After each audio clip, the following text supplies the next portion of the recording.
नमस्कार, स्वागत सत्कार, बेहद आभार दोस्तों। मैं आपका तो लोकपाल फौजदार फिलहाल पीछे देख लीजिए एसपी कार्यालय के सामने मौजूद हूँ। दोस्तों, एक फौजी देश की रक्षा अपने प्राणों की परवाह ना करते हुए देश की सरहद पर रक्षा करता है, लेकिन वही फौजी बड़ा लाचार है, क्योंकि हम जो यहाँ सिविलियंस हम जो इनके घर पे रह रहे हैं, यानी कि इनके परिवार वाले इनके साथ इनके जो परिवार है उसके साथ आए दिन मारपीट करते हैं। वह अपने परिवार की रक्षा नहीं कर पा रहा है। जब पुलिस के पास जाते हैं तो पुलिस भी कोई कार्रवाई नहीं करती। हम इनसे ही बात कर लेते हैं। नाम बताइए अपना। जी, मेरा नाम मेघा है। हस्बैंड का नाम जितेंद्र कुमार है। ITBP में जॉब करते हैं। मैं घर पे अकेली रहती हूँ छोटी बच्ची के साथ। तो मेरे पास नाइट में भी जो पड़ोसी हैं उनकी बच्चियाँ सोने के लिए आती हैं, और इन्होंने क्या, मेरी जो दीवार है साइड वाली उनको फोड़ रहे थे। तो मैंने इनसे बोला था कि तुम दीवार को क्यों फोड़ रहे हो।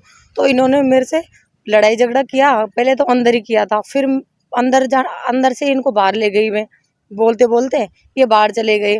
तो इन्होंने खुद की लेडीज होकर खुद आगे हो गए और मेरे को मारपीट करने लग गए। मेरे कान के, नाक के और गले के लॉकेट को ले लिए इन्होंने। फिर मैंने पुलिस को फ़ोन किया, तो पुलिस फ़ोन करने के बाद पुलिस आ गई घर पर और इनको 151 पाबंद कर कर ले गई। और दूसरे दिन ये घर छूट कर आ गए। तो इन्होंने क्या, मेरे को धमकी देना चालू कर दिया। ये मेरे नाइट में जब मैं कहीं भी जाती हूँ तो मेरा पीछा करते हैं, और नाइट में जब मैं सोती हूँ कभी गेटों के धक्के मारते हैं, कभी किसी को घर पर बुला के और मेरे को गाड़ी ग्लोज कर निकलवाते हैं, खुद भी निकालते हैं। और इन्होंने बहुत ज़्यादा परेशान कर रखा, मेरे को टॉर्चर करते हैं बहुत ज़्यादा। और जिससे मतलब मुझे उकसाते हैं कि ये कुछ बोले हमसे और हम इसके ऊपर किसी से केस लगवाएं। इन्होंने एक जो मीनान का घर है, वो जो राम बाबू है, राम किशन है, गुड्डी है, सुमन है, जो सुमन और राम किशन है उसको घर बुलाते हैं और मेरे को गाड़ी गलौज करवाते हैं, जिससे इसके ऊपर 38 लगवा दें। तो ये मुझे बहुत परेशान करते हैं। मेरी बच्ची को भी नहीं रखती घर पे मैं, और जैसे मैं घर माँ बाप को बुलाती हूँ तो भाई को बुलाती हूँ तो ये मेरे भाई और पापा के ऊपर केस लगवाने पहले भी लगा चुके हैं, और उनके ऊपर केस लगाने की धमकी देते हैं। और जब हस्बैंड छुट्टी आते हैं तो उनको ऊपर भी, वो छोटी है, लड़की है इनकी 15-16 साल की, उसकी धमकी देते हैं। कई बार माँ बाप को भी नौकरी पर ले गए और उनके ऊपर केस करवा दिया कि मतलब ये हमको मारता है, हमें गोली निकालता है, ऐसे मतलब उनके ऊपर केस भी करवा। मामला कब का है? 8 जुलाई का। अच्छा, आपने पुलिस से शिकायत की तो पुलिस क्या कहती है फिर?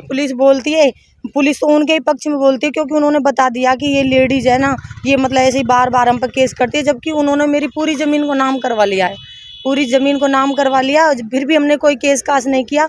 लेकिन अभी भी ये नहीं रुक रहे। अब मेरी मकान की दीवार को फोड़ रहे हैं।